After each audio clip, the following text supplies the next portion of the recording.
All right, welcome to Lesson 3 of our Bootstrap course on Native SDK.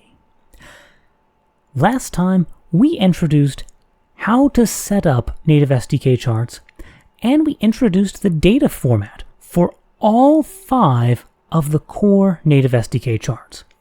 So at this point, you should know how to create a chart, and you should know how to get data in it, at least as long as you can deal with preloaded data.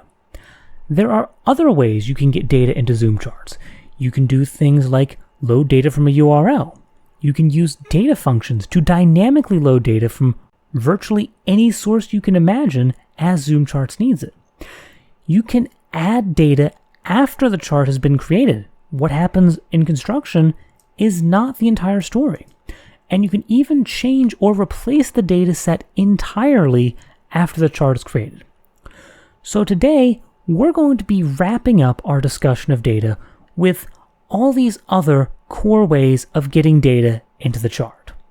And that's the topic for today. Now we're going to talk about some of the other ways you can get data into ZoomCharts other than with preloaded. So a big one is if you have a URL. So I'm going to create a FacetChart to demonstrate this. I'll create a new one. I won't reuse our old FacetChart. So I'll create a chart 6, which is a new ZoomCharts.FacetChart. And there we go. This is going to be in, of course, container chart 6.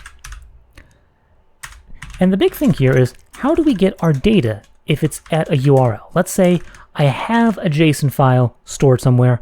Maybe it's been pre-created. Maybe, like one of our clients, you have a server somewhere. And this server happens to process data whenever whatever your data source is updated and automatically generates this JSON file. So it's always ready with the latest data, and you just need to load the chart with the proper data. In this case, all you have to do is say data URL. And in here, guess what? You specify the URL for your JSON file. It's that simple. So for example, one URL you can use is, this is a data set that we have on our ZoomCharts website for some of our demos. And it's just a bunch of browser data. So if I go ahead and refresh the page, you see, just like that, we have loaded some data from the ZoomCharts website, and it's automatically set up. We can explore. We don't need to do anything further. And the secret is just having the data file hosted somewhere. And as you might imagine, if I actually look at this data file, you see it's set up just like the format we discussed earlier. So this is just the pie chart data format with names and values in arrays, and there's no real secret to them. So this ties right back in with the data format we talked about earlier. It's the same format, just now it's in a file, and here's how you can load the file. For the most part, that's really all there is to using a data URL. It's really not that complicated. That said, there is one particular case that I think is worth giving special attention to. I'm going to create a new chart for this, just like with everything else. So this is a new chart. I'm going to call it GeoChart. That's right, we're going back to GeoChart. And you might already be able to guess where I'm going with this. What we're going to talk about is how do you load a GeoChart with a GeoJSON file, which is, again, like I mentioned, a special file format that is often used for geographic data. And that's exactly what you'd want in a GeoChart. How do you use this format that's pretty much built for this chart type? The way you do it is you want the URL. And again, we have on our website one of these links that you can use just for sake of example. So here we go. This gives a geographic outline of all the different countries in the world.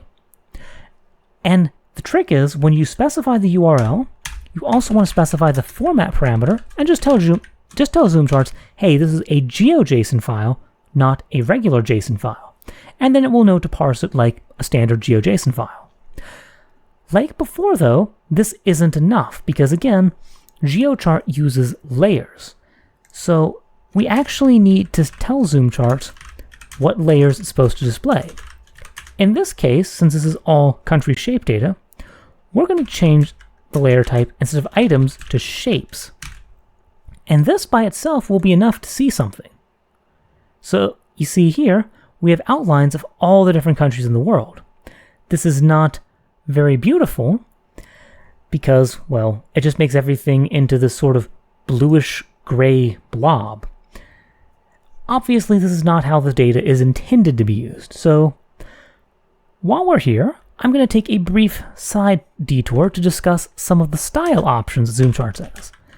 Now, ZoomCharts has a lot of different style options that you can customize and configure to your heart's content. I am not going to go over that in any sort of detail here because that's not the topic of the video, but one thing you could do is specify a node setting. And since we're in shapes mode rather than items mode, node is interpreted as whatever the main thing is, which in this case would be the geographic shape. If you're in items mode, then of course it would be the node itself. So I'm going to set the fill color to, in this case, let's just set it to, I don't know, let's set it to some slightly bluish color with a lot of transparency. So this way, this allows us to see through the shape to whatever's behind it. And fill color's, by the way, a very common style setting that's available on a lot of different things. That's one of the reasons why I've chosen to illustrate this setting in particular. Another setting that's very common for the same sort of reason is line color. And here, let's make it a bit darker. Let's, in fact, just make it black, but a bit thicker. So there we go. And you see we have this nice little outline on all the different shapes now. That's maybe a little bit too thick. Let's make it like 0.3, but again, you can tweak this. And I'm also going to set line width, again, another very common setting available on a lot of things, to 1. And now we have relatively thin lines with a relatively dark outline.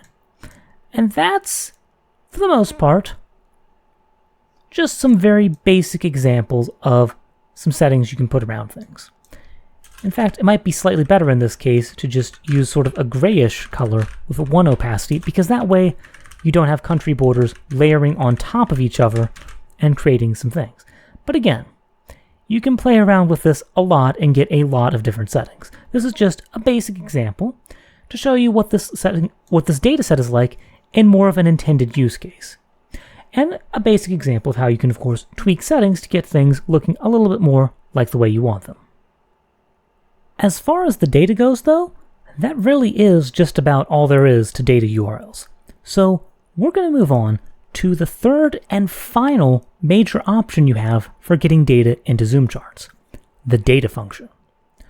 So to set this up, I'm going to create yet another chart. I'm going to use copy and paste here. It's going to be chart number 8, and chart number 8 is going to be a time chart.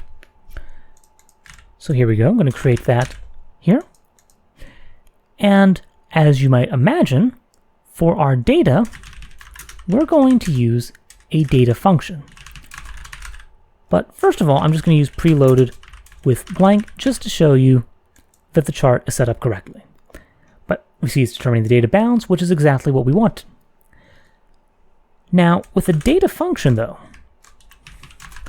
the way this works is, as you might imagine, you're specifying a function that will generate all of the data you're interested in.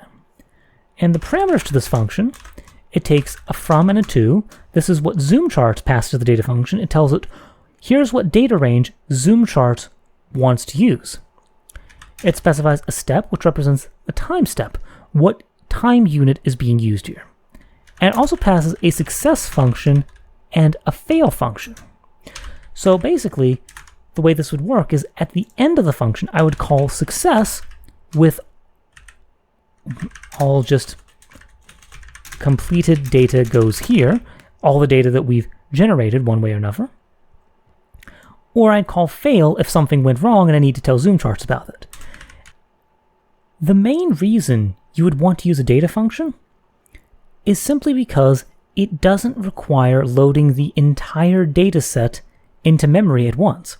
if you have a very big dataset, for example, it's probably not a good idea to load all that into memory because it will take a very long time to load the chart. It will use a ton of resources on the client's machine. And in a lot of cases, the data quickly becomes too big for that to even be possible. It would just crash the machine if you tried to load like 2,000 gigabytes of data into memory all at once. So that's the reason you'd want to use the data function. ZoomCharts will only request the exact regions of data it needs, and it will automatically handle all the caching and smart memory usage on the client side for you, so, well, it's only fetching data as needed, and it's not creating a huge resource drain. So you can use big data sets nice and simply, as long as you can break them down into a way that can be used by the data function. This is also useful if you have, for example, live sensor data coming in. Obviously, the sensor isn't producing nicely formatted data that you can just import all at once, and even if it could, it would be almost immediately outdated. So this is a way you can automatically read all that data as it's coming in and convert it into something that ZoomCharts can display.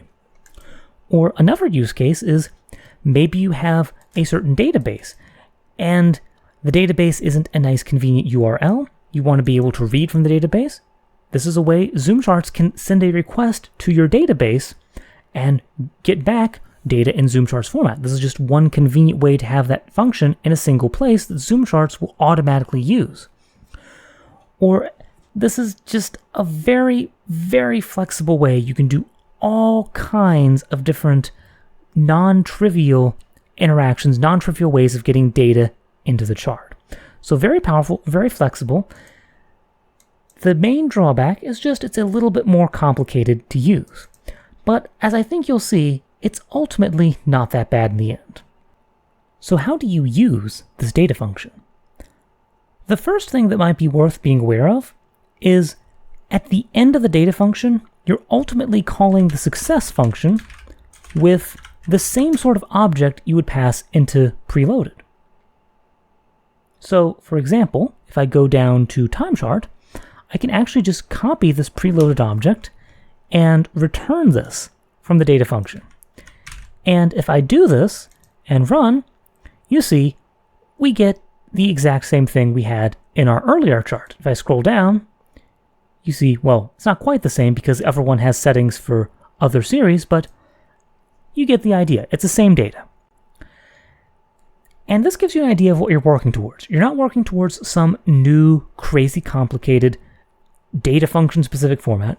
This is the exact same form of data that you used in preloaded that we spent all this time getting familiar with. The only difference is now you have the ability to, well, generate it dynamically and generate it for a specific range as ZoomCharts needs it. Now, in order to show a more dynamic example of the data function and generating the data, we're going to need some source the data function is converting to the format. And since sensors and servers and databases are out of scope of this tutorial, I'm going to go with the simpler example of we have sort of a virtual dataset generated from a mathematical function. And the data function is sampling this sort of mathematical function. And it's just an example. So let me show you what this means. I'm going to have a data start range. I'm just going to say date.utc. Let's say the date range is all of 2013. So the data starts at the beginning of 2013 and ends at the end of 2013. Nice and simple. And I'm also going to have a data size. So this represents how big is data in our virtual data set. And I'm going to say our data size is 1 day. So this is 1 day in milliseconds.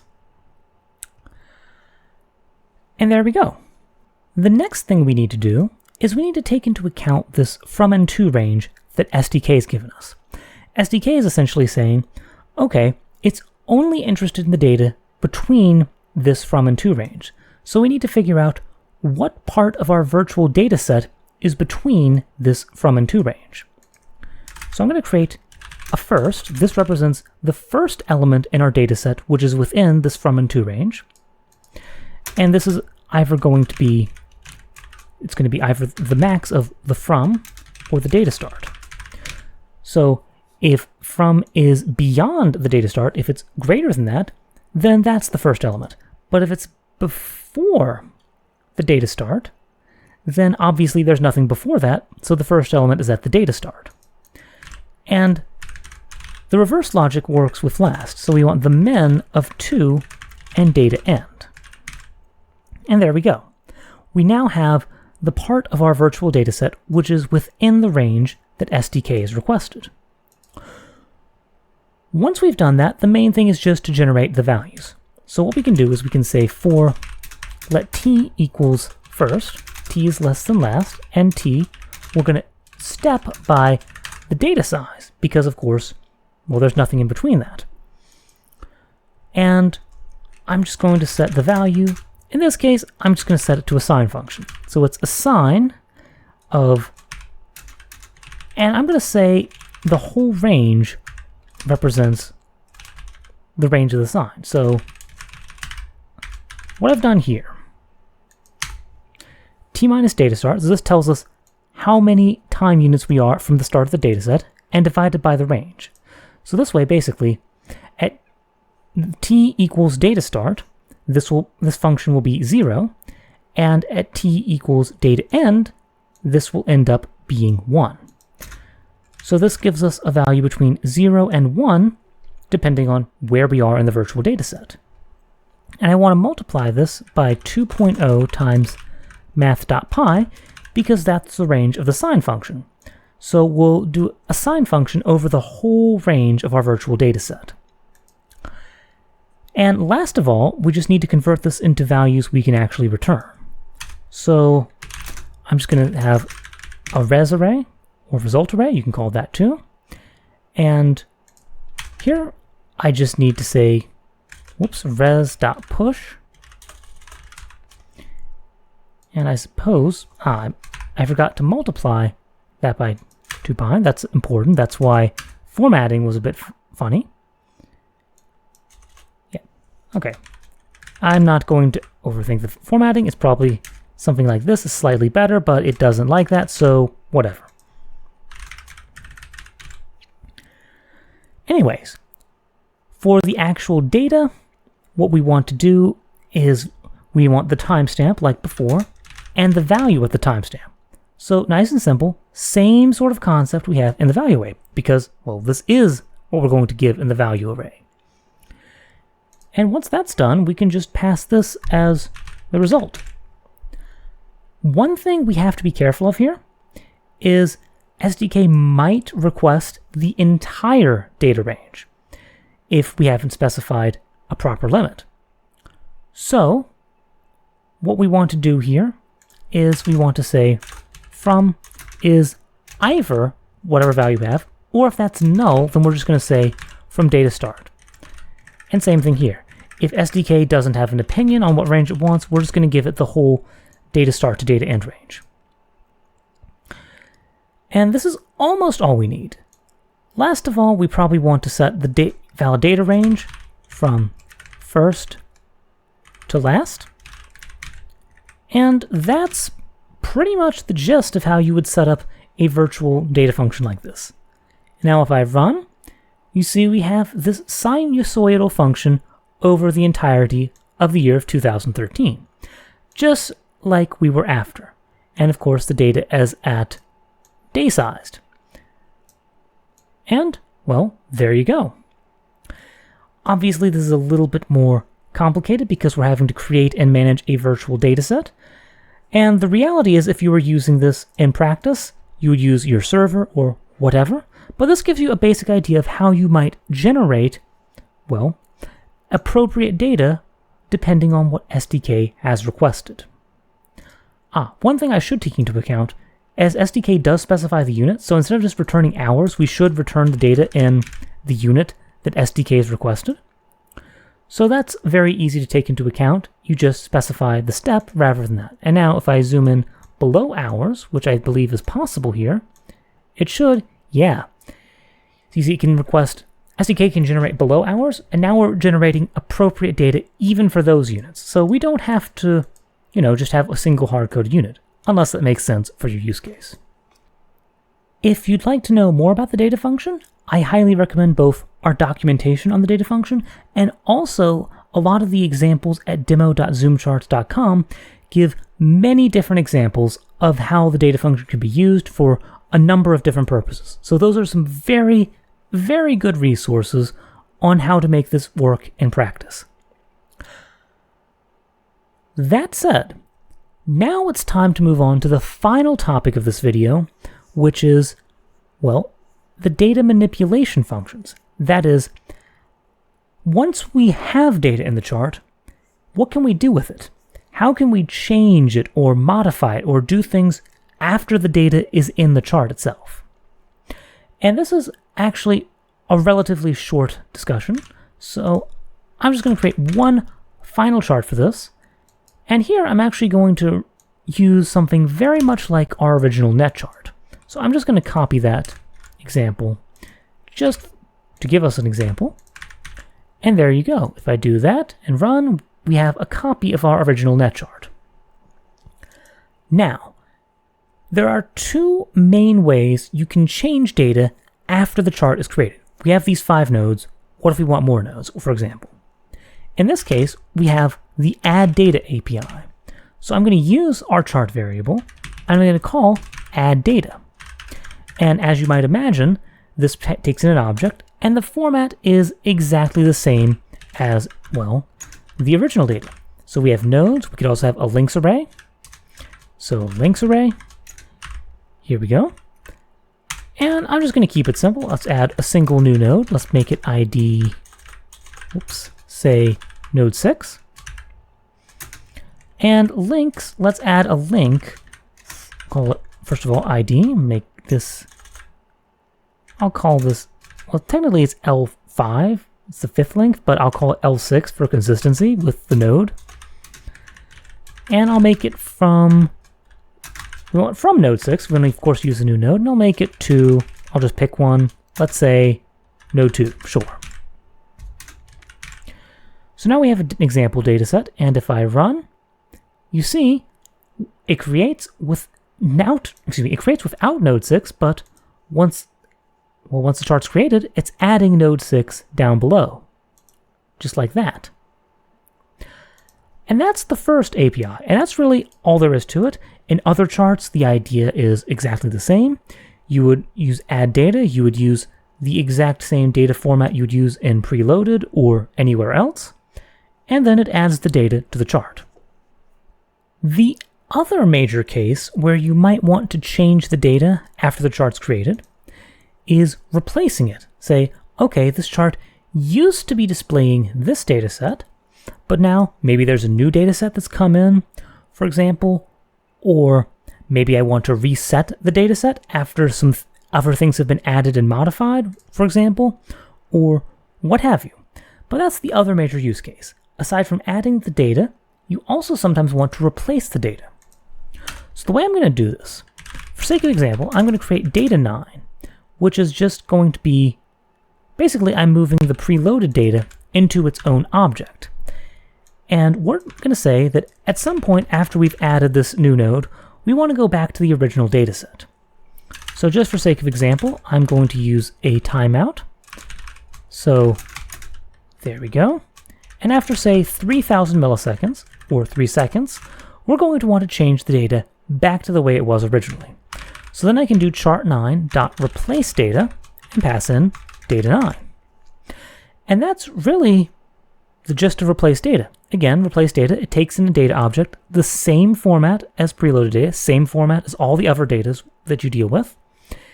If I refresh, you see it starts off adding node 6, and after 3 seconds, it replaces the data set with the original again. And again, this works the same basic way in all the other charts, and that's really all there is to replacing data. And those are the basic data manipulations. If you want more information on either data manipulations or just these API functions you can call on the chart in general, I again recommend checking out our documentation.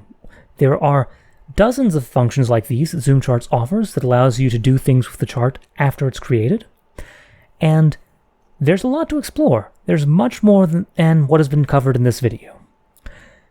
I think, though, as far as data is concerned, we definitely have covered the essentials. This is pretty much what you need in the vast majority of cases, and this is definitely more than enough to get you started. So with that brings us to the end of all the things we wanted to cover in this video. So let's try to come to a summary, try to tie together all these different things we've discussed, and just get a broad, big picture idea of here's what we've learned in this video. Once we got familiar with the data format, then we discussed the other ways you can get data into the chart other than specifying a data object directly. The main ways to do that are with a URL pointing to a JSON file containing all the chart data, or in the case of a GeoChart, you can use the standardized GeoJSON format, and as long as you configure the chart correctly, that works just fine. And the other major way you might be interested in is with a data function.